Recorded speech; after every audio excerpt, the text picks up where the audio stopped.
Hello, Tyler. You are up next, sir. Hey Bart, How's it going? good. How are you? Pretty good. So you got a hand for us, Tyler? Yep. So we are playing at Thunder Valley Casino, and it was during a World Series circuit event.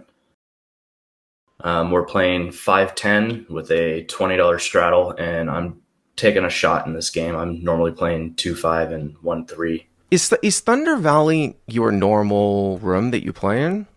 I'll play in Stones and a smaller Capital? card room in Grass Valley. What about Capital? I haven't played at Capital actually. What's the one in Grass Valley? What's that called? It's called Towers Card Room. Oh, It's that got must be something new. Because I'm super. In another life, I used to go to Sacramento a lot. Pre. Towers has been there for since 2010, but Oh, it's okay, super small. okay. So and then I went to there was a small room that when my wife and I drove to Reno, we went to in I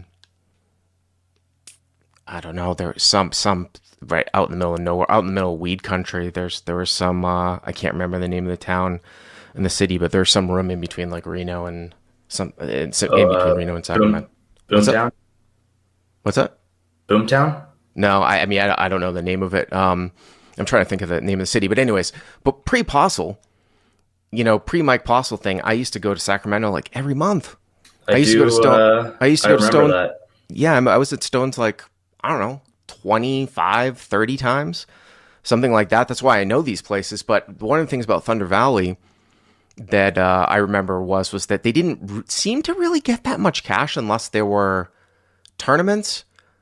At least at that time, I don't know if they took some of the cash when the Stones sort of thing It's happened or it's what. still kind of like that. I was actually planning on going to Stones that day, but then I realized that the circuit event was happening, so I went to Thunder because the games are normally pretty good during the circuit. Right. And then what's the largest game that they usually get at Thunder Valley? Without a circuit going on, probably 2-5, I'd say. 2-5. Yeah. Yeah. Okay. So, and then do you know the guy who's the head of poker there by chance? Yeah, Like yeah. Ben. Ben Irwin, right? He's still there? Yeah, Yeah. yeah, he's Okay. still there. Okay, cool. So how deep are you guys? We are 2100 effective, and it is also a 2500 cap game. Okay. So 2100 effective, 2500 cap. Okay. And second to act raises it up to 60, and it So second to act, so +2 to 60. Okay. and it gets folded to me in the straddle, and I have the Jack of Hearts and Jack of Clubs, Okay. and I make it 275. And second to act makes the call. Okay.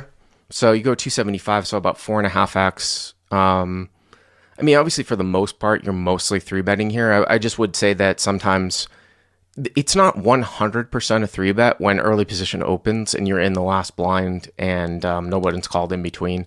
I mean, if someone's called in between, it becomes a mandatory three bet. I'm just pointing that out. So you go 275. He calls, so the pot's probably somewhere around like 560, 570, something like that, right? Sounds right. Yep. Okay. Yep. And the flop is Queen of Clubs, Eight of Hearts, Seven of Hearts. Queen of clubs, eight of hearts, seven of hearts. So, you know, you've got sort of second pair to the board.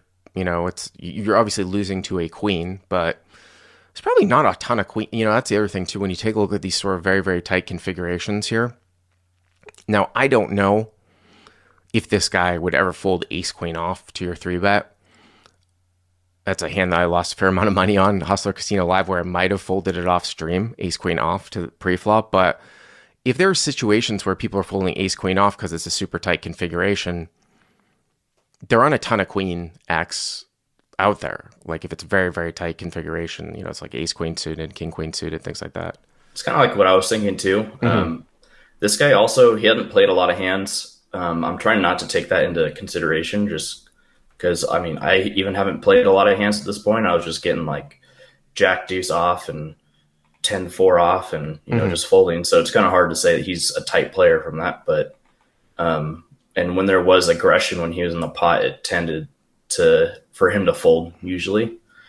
Either way, I decided to lead here and I bet 200. So Hero bets 200. And I think that's somewhat standard to sort of put like a kind of a rangy bet in here, where you're going to be betting most of your hands And, it, in this spot. and the villain raises to 600. I don't really see too many raises in his range here, so I was kind of confused in this spot specifically. Well, I mean, the raises that he probably would have here would be, seven, sets of eights and sets of sevens partially, right? Sets of queens partially. And then of course some big draws. I don't know, maybe he has 7-8 suited sometimes too. So, I mean, the thick value, obviously it's sets, maybe some two pair. And then you have hands like Jack 10 of hearts, 9-10 of hearts, Jack 9 of hearts, things like that. And because you use small sizing, you will see a higher reflection of someone actually raising as opposed to just calling. Like if you had bet like 400 or 500 and he raised, that would get really, really interesting because I think he's probably supposed to flat a lot of hands there. But here he's actually supposed to find a bunch of raises. So it wouldn't really, surprise me. It's going to get interesting here because, I mean, I know where you're going with this. It's just like if he's never, the queen almost is irrelevant here, right, on board. Unless somehow he's taking queen X of hearts and raising it. But I'm not sure if that's necessarily what he's doing. If we throw that out, the queen's irrelevant. It's just more of an issue of, does he have a big draw or does he have two pair plus, right? Right. And I don't know if I was just maybe narrowing his range too much from watching him throughout the day. Mm-hmm. And maybe felt like he was playing a little tighter. So that's why I was kind of confused. Like I didn't see him having too many raises on this board, but I mean, it doesn't make sense to raise all that stuff for sure. I mean, you do have the Jack of hearts in your hand, which is pretty bad for you actually, because I mean, a lot of those combo draws are going to have the Jack of hearts in it, right? Jack 9 and Jack 10. Somehow if he was raising with like King Jack of hearts, something like that. So you would definitely you would actually want to have the exact opposite suits of jacks in your hand. Reason being is because you'd want to also not have a club in your hand. This is if he was structuring correctly, because he's supposed to have some of these backdoor types of holdings, like Jack 10 of clubs. You know what I mean? Something like that. Right. He can't have those. So you actually have the worst one. So, I mean, I could definitely see folding. You would want to have the other jacks as a continue here. But it's, again, it's fairly close. You're just going to get in. I mean, it's going to be interesting because if you call, the pot is going to be 1760. You guys have put in what, 800? I mean, you have less than a pot size bet left, right? And then the other issue is that like, this gets really, really dicey because you might look at this and you might be like, well, if I want to go with this hand, should I just shove all in? And the reason why I say that is because if your opponent is any type of player and he does have a draw, like let's say like I put myself in your opponent's perspective and I raise here with like Jack 10 of hearts or 9-10 of hearts or something like that, right? You go to 2, I go to 6, you call. And now the turn's a brick. Like say it's like a deuce of diamonds. And now the pot is like, whatever it is, 1600. And we only have like 1200 left. Once you call my raise on the flop, I think it's kind of a spew for me to just jam turn on a red deuce if I'm the one that has the hearts.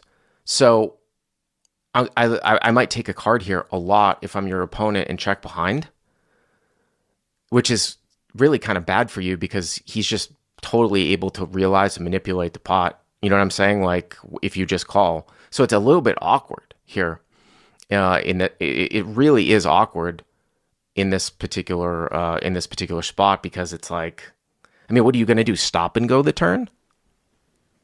Yeah, I definitely wasn't happy about being in this spot. That's for sure. Mm-hmm. I did end up making the call. And the turn came a deuce of clubs. Oh, there you go. By the way, I mean, by the way, now the pot is what, 1760? Yeah, that's what I have. Yeah, 1760, and you guys have about what, 1200 left. So the turn's Yep. a deuce of clubs, pretty big brick, with the exception, I mean, with the one little exception of you starting some sort of backdoor bullshit. He picks up backdoor clubs. Yeah. And I decide to check here, and then the villain jammed all in.